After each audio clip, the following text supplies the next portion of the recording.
ছাত্ৰ-ছাত্ৰীসকল প্ৰথম সামগ্ৰীৰ মান নিৰূপণ 2025 চনত পৰিৱেশ অধ্যয়ন চতুৰ্থ শ্ৰেণী। ইয়াত সময় থাকিব 2 ঘণ্টা আৰু মুঠ নম্বৰ 50। এতিয়া প্ৰথম প্ৰশ্ন 1 নম্বৰ তলত দিয়া প্ৰশ্নবোৰৰ পৰা শুদ্ধ উত্তৰটো বাছি উলিওৱা। ক নম্বৰ আন্তঃৰাষ্ট্ৰীয় যোগ দিৱস কোন তাৰিখে পালন কৰা হয়? ইয়াত 4টা অপশ্যন দিয়া আছে, তোমালোকে যিটোৱে শুদ্ধ বুলি ভাবা তাতে ৰাইট চিন দিবা। খ নম্বৰ প্ৰশ্ন তলৰ কোনবিধ চৰাইক শিপিনী চৰাই বুলি কোৱা হয়?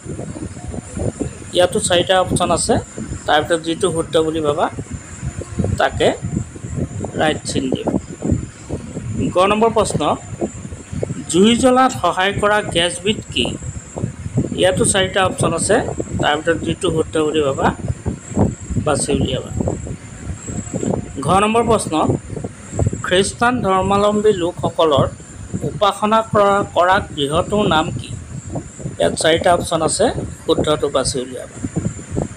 15 নম্বৰ প্ৰশ্ন উদ্ভিদে আহাৰ তৈয়াৰ কৰা প্ৰক্ৰিয়াটো হৈছে, ইয়াতো 4টা অপশ্যন আছে, শুদ্ধটো বাছি উলিয়াবা।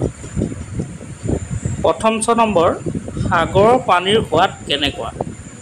4টা অপশ্যন আছে, শুদ্ধটো বাছি উলিয়াবা। এতিয়া 2 নম্বৰ খালী ঠাই পূৰ কৰা। ক নম্বৰ অকস্মাতে হোৱা দুৰ্ঘটনাই হ'ল ড্ৰেছ দুৰ্ঘটনা। ইয়াত খালী ঠাইটো ড্ৰেছ চিনটোত পূৰ কৰিবা। জোৰেৰে বলা বতাহক বোলে, ড্ৰেছ চিনটো ফিল আপ কৰিবা।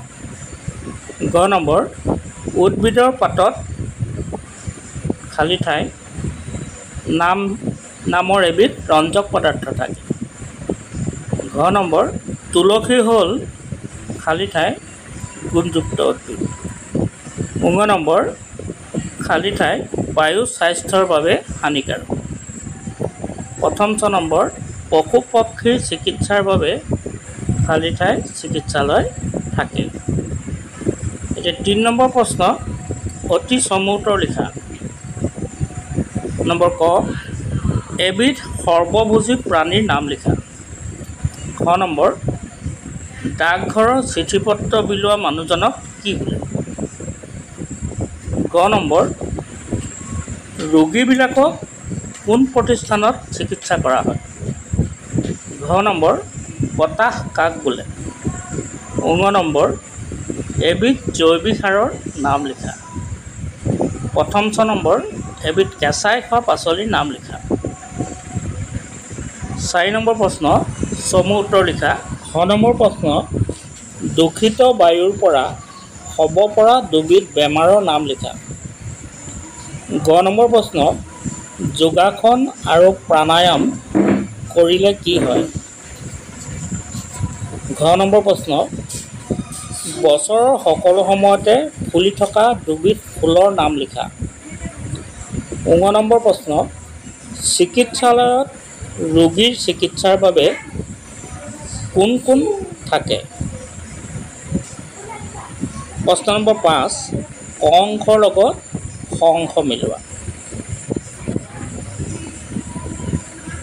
শেৱালি খ অংশ তেলজাতীয় শস্য, বাঘ বাৰিষা কালৰ পাচলি, কোমোৰা ৰাতি ফুলা ফুল, তিল ৰ'বলৈ কয়, ট্ৰেফিক লাইটৰ ৰঙা ৰঙে মাংসভোজী প্ৰাণী। এই 5 নম্বৰ প্ৰশ্নটো ক অংশৰ লগত খ অংশ তোমালোকে ভালদৰে মিলাই লিখিবা। 6 নম্বৰ প্ৰশ্ন দৈনন্দিন জীৱনত পানীৰ 3টা ব্যৱহাৰ লিখা। 7 নম্বৰ প্ৰশ্ন উদ্ভিদ কেই প্ৰকাৰৰ আৰু কি কি? 8 নম্বৰ প্ৰশ্ন বায়ু প্ৰদূষণ ৰোধ কৰাৰ 3টা উপায় লিখা। 9 নম্বৰ প্ৰশ্ন বায়ুৰ 4টা ব্যৱহাৰৰ বিষয়ে লিখা। 10 নম্বৰ প্ৰশ্ন প্ৰাথমিক চিকিৎসাৰ বাকচত কি কি বস্তু ৰাখিব লাগে। ছাত্ৰ ছাত্ৰীসকল, আজিৰ প্ৰশ্নখন ইমানেই আছিল। আশা কৰিছোঁ তোমালোকে প্ৰশ্নখন